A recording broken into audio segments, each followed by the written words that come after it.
Finally JEE mains 2026 జనవరిలో first phase కి అయితే 20 డేస్ టైమే ఉంది. నేనైతే ఈ వీడియోలో మీకు ఒక టైం టేబుల్ అయితే షేర్ చేస్తాను. మీరు అది రిఫరెన్స్ గా యూజ్ చేసుకోవచ్చు. మీరు డైలీ కాలేజ్కి వెళ్ళే వాళ్ళైనా ఆర్ ఇంటి దగ్గర ప్రిపేర్ అవుతున్న ఈ 2 కేటగిరీస్ ని దృష్టిలో పెట్టుకుని 2 టైం టేబుల్స్ అయితే ప్రిపేర్ చేశాను. అలాగే లాస్ట్ లో మీకు ఎగ్జామ్ లో యూజ్ అయ్యే ఒక ఎడిషనల్ టిప్ కూడా చెప్తాను, కాబట్టి వీడియోని స్కిప్ చేయకుండా లాస్ట్ వరకు చూడండి. మనం డైలీ షెడ్యూల్ లైక్ ఒక రోజులో ఎప్పుడు ఏం చేయాలి అనేది చెప్పే ముందు నేనైతే ఈ 20 డేస్ ని 4 ఫేజెస్ గా డివైడ్ చేశాను.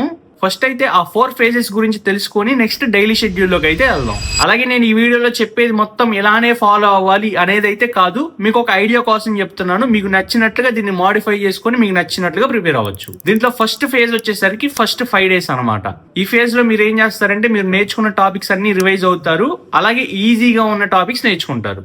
ఇది ఫస్ట్ 5 డేస్ లో. అండ్ సెకండ్ ఫేజ్ వచ్చేసరికి 7 డేస్. ఈ 7 డేస్ లో మీకు కొంచెం హార్డ్ అనిపించిన టాపిక్స్ అన్ని ఈ 7 డేస్ లో నేర్చుకుంటారు. అండ్ నెక్స్ట్ ఫేజ్ 3 వచ్చేసరికి 5 డేస్ అనమాట. అప్పుడు మనకి ఎగ్జామ్ కి చాలా తక్కువ టైం ఉంటుంది కాబట్టి మీరు ఈ 5 డేస్ ఖచ్చితంగా డైలీ మాక్ టెస్ట్లు చాలా ఎక్కువ చేయాలి. అండ్ ఫేజ్ 4 వచ్చేసరికి లాస్ట్ 2 డేస్ అనమాట.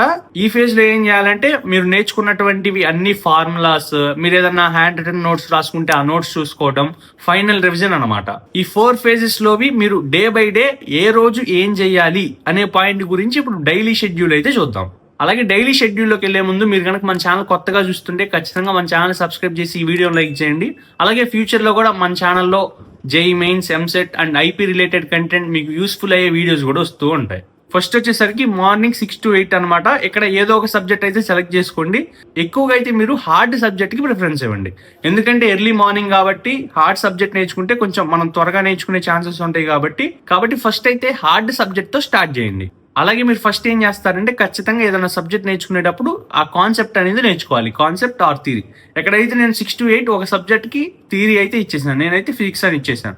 ఫస్ట్ అయితే థియరీ నేర్చుకొని దాని రిలేటెడ్ గా ఉన్నటువంటి ఎగ్జాంపుల్ సమ్స్ అయితే నేర్చుకోండి. అండ్ నెక్స్ట్ వచ్చేసరికి హాఫ్ అన్ అవర్ నేను బ్రేక్ ఇచ్చాను.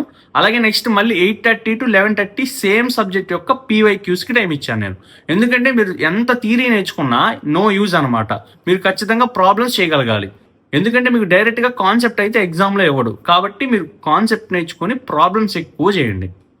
ఇక్కడ నేనైతే తర్వాత నెక్స్ట్ సబ్జెక్ట్కి వెళ్ళాను. ఒకవేళ నేను రోజు మొత్తం ఒకే సబ్జెక్ట్ చదువుకుంటా అనుకుంటే మీ ఇష్టం, అప్పుడు నెక్స్ట్ డే వేరే సబ్జెక్ట్స్కి వెళ్ళండి. లేదు నేను డైలీ 2 సబ్జెక్ట్స్ చదువుకుంటా అంటే అలా అయినా పర్లేదు. ఇక్కడ నేను సెకండ్ సబ్జెక్ట్కి వెళ్ళాను 11:30 to 1:30.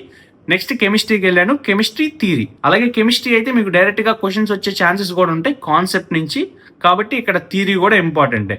మిగిలినవి థియరీ ఇంపార్టెంట్ అని కాదు, ఆ థియరీ నేర్చుకుంటేనే ప్రాబ్లమ్స్ చేయగలం. బట్ కెమిస్ట్రీలో అయితే మనకి డైరెక్ట్గా మనం చదివిన కాన్సెప్టే డైరెక్ట్గా బిట్స్ వచ్చేస్తాయి. ఇక్కడ నేను 11:30 to 1:30 అయితే కెమిస్ట్రీ థియరీకి ఇచ్చాను. అండ్ నెక్స్ట్ వచ్చేసరికి 1:30 to 3 ఇక్కడ నేను 1.5 hour అయితే బ్రేక్ ఇచ్చాను. ఇది అందరికీ కాదు, కొంతమంది ఏంటంటే ఎక్కువసేపు బ్రేక్ కావాలి అనుకుంటారు. కొంతమంది ఏంటంటే నేను 20 డేసే కదా బాగా చదవాలి, 20 డేసే మిగిలిపోయింది కాబట్టి ఎక్కువ టైం చదువుకే స్పెండ్ చేద్దాం అనుకునే వాళ్ళు మీరు ఇంకా ముందే స్టార్ట్ చేయండి. అండ్ నెక్స్ట్ వచ్చేసరికి నేను 3 to 5 కెమిస్ట్రీకే PYQస్కి ఇచ్చేసాను. మీరు NCERT ఆర్ ఏదో బుక్ ఫాలో అవుతుంటారు కదా, ముందుగా ఆల్రెడీ థియరీ నేర్చుకొని ఉంటారు. ఆ థియరీకి రిలేట్ అయిన క్వశ్చన్స్ వస్తున్నాయా రావట్లేదా అని ప్రీవియస్ ఇయర్ క్వశ్చన్ పేపర్స్లో చెక్ చేస్తూ ఉంటూ previous year question papers solve చేసుకోండి. ఇలా ఏ సబ్జెక్ట్ అయినా అంతే, ముందు మనం థియరీ చదువుకోవడం, నెక్స్ట్ దాని యొక్క ప్రీవియస్ ఇయర్ క్వశ్చన్స్ చెక్ చేసుకోవడం. అలాగే నెక్స్ట్ వచ్చేసరికి 5 to 5:30 అయితే బ్రేక్ ఇచ్చాను. మీరు ఖచ్చితంగా బ్రేక్స్ అయితే తీసుకోండి మధ్యలో మిడిల్లో, ఎందుకంటే మీరు కంటిన్యూస్ గా చదవాలి అనుకున్న బ్రెయిన్ మనకి అంత యాక్టివ్ గా పనిచేయదు. కాబట్టి మధ్యలో చిన్న బ్రేక్స్ తీసుకుంటూ ఉండండి. నేనైతే యావరేజ్ గా ప్రతి 2 hours కి బ్రేక్ ఇచ్చాను. అండ్ నెక్స్ట్ వచ్చేసరికి 5:30 to 7 అయితే మ్యాథమెటిక్స్ కి అయితే ఇచ్చాను. ముందైతే ఆ ఫార్ములాస్ అవన్నీ చూసుకోండి, ప్రాబ్లమ్స్ ఎలా సాల్వ్ చేయాలి ఏంటనేసి. అండ్ నెక్స్ట్ వచ్చేసరికి 7 to 9 అయితే మ్యాథమెటిక్స్ PYQs కి ఇచ్చేసాను, previous year questions papers. First అయితే మీరు ఆ కాన్సెప్ట్ నేర్చుకొని మీ మెటీరియల్ లో ఉన్నటువంటి example sums or level 1, level 2 bits అయితే సాల్వ్ చేయండి థియరీ నేర్చుకున్న వెంటనే ఫస్ట్ 2 hours లో.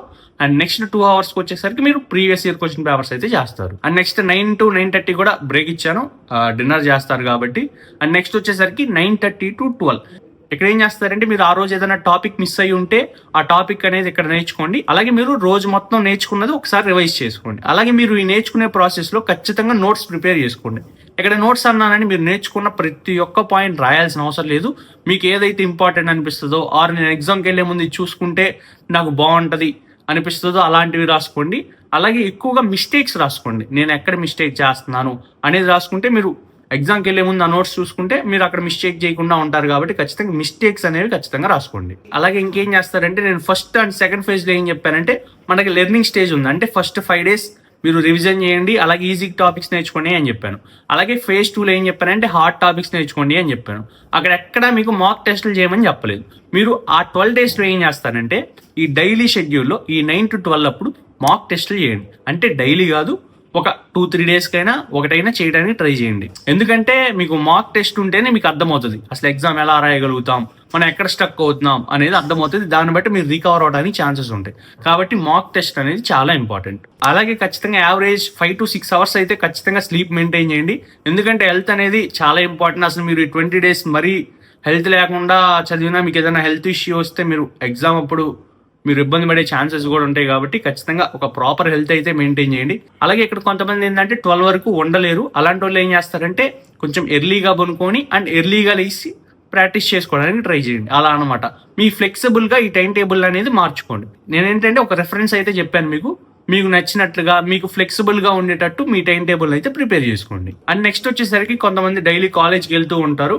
వాళ్ళకి టైం ఎలా అనేది నన్ను చాలా మంది అడుగుతున్నారు.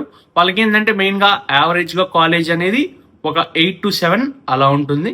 8కి కాలేజ్ కదా, ఒక 1 hour బ్రేక్ఫాస్ట్ అండ్ రెడీ అవుతారు కాబట్టి యావరేజ్గా 7 అనుకున్నాం. మార్నింగ్ 7 నుంచి ఈవినింగ్ 7కి వస్తారనుకోండి, 8 వరకు మనం ఇంకొక hour తీసేద్దాం. ఎందుకంటే వచ్చాక ఫ్రెష్ అవుతారు కాబట్టి యావరేజ్గా 8 to 8 మీకు అనేది కాలేజ్కే పోతుంది. కాలేజ్లో మాత్రం మీరు నేర్చుకుంటారనుకోండి, ఆ నేర్చుకున్న దాంతో పాటు మీరు ఇంకా అడిషనల్గా మీకు టైం ఎక్కడ దొరుకుతుందంటే ఎర్లీ మార్నింగ్ ఒక 1 hour తీసుకోవచ్చు. మీరు లైక్ ఒక 6కి లేచిన 6 to 7 మీరు ఏదన్నా నేర్చుకోవచ్చు.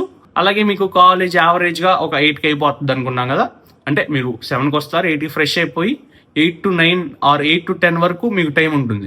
మళ్ళీ ఒక ½ an hour మీరు బ్రేక్ తీసుకొని డిన్నర్ చేసి మళ్ళీ 12 వరకు చదువుకోవచ్చు. అంటే మీకు నైట్ కూడా యావరేజ్గా మీకు 4 hours టైం ఉంటుంది. మీకు ఎక్కడ హార్డ్ సబ్జెక్ట్ ఆర్ కాలేజ్లో ఈ టాపిక్ కవర్ అవ్వలేదు, ఏది నేర్చుకుంటే బెటర్ అనేది ఫిక్స్ అయ్యి దాన్ని బట్టి మీరు ఈ 5 hours షెడ్యూల్ చేసుకోండి. లైక్ ఆ 5 hours మీరు ఒక సబ్జెక్ట్ చదువుతారా, 2 subjects చదువుతారా అనేది మీ ఇష్టం అనమాట. మీరు దేంట్లో వీక్గా ఉన్నారు అనేది చెక్ చేసుకొని దాన్ని బట్టి ప్రిపేర్ అవ్వండి. అలాగే ఇంకో ఎక్స్ట్రా టిప్ చెప్తా అన్నా కదా, అదేంటంటే మీరు ఎగ్జామ్ అప్పుడు ఫాలో అవ్వండి. అదేంటంటే మీరు ఎగ్జామ్ రాసేటప్పుడు డైరెక్ట్గా మీకు క్వశ్చన్స్ మొత్తం ఒక్కొక్కటి సాల్వ్ చేసుకుంటూ వెళ్ళకండి. ఫస్ట్ అయితే కెమిస్ట్రీతో స్టార్ట్ చేయండి. ఎందుకంటే డైరెక్ట్ క్వశ్చన్స్ కాబట్టి మీకు టైం ఎక్కువ కన్జ్యూమ్ చేయదు. డైరెక్ట్గా అంటే మనం కాన్సెప్ట్ నుంచే వస్తాయి కాబట్టి ఎక్కువ క్వశ్చన్స్ డైరెక్ట్గా మనం సాల్వ్ చేసే పని లేకుండా డైరెక్ట్గా క్వశ్చన్ చూసి ఆన్సర్ పెట్టేయచ్చు అనమాట మనం నేర్చుకొని ఉంటే. కాబట్టి ఫస్ట్ కెమిస్ట్రీ అయితే నేను ప్రిఫర్ చేస్తాను. నెక్స్ట్ వచ్చేసరికి ఫిజిక్స్కి వెళ్ళండి. ఫిజిక్స్లో కూడా కొన్ని థియరీ క్వశ్చన్స్ ఉంటాయి. అండ్ దెన్ మ్యాథ్స్కి రండి. మ్యాథ్స్ కూడా కొన్ని చాలా సింపుల్ క్యాలిక్యులేషన్ చేసి పెట్టే ఉంటాయి. ఫస్ట్ ఇలా ఈజీవి చేస్తారు. ఈజీ క్వశ్చన్స్ అటెంప్ట్ చేసి దాని తర్వాత రిమైనింగ్ అయితే చేయండి. ఎందుకంటే మనకి ఫస్ట్ కొన్ని ఈజీ అయిపోయి కొన్ని పెట్టామంటే మనకు కొంచెం కాన్ఫిడెన్స్ వస్తుంది కాబట్టి ముందు అవి కంప్లీట్ చేసుకొని తర్వాత రిమైనింగ్వి చేయండి. That's it for video. మీకు వీడియో నచ్చినట్లయితే ఖచ్చితంగా వీడియోని లైక్ చేసి మన ఛానల్ని సబ్స్క్రైబ్ చేయండి.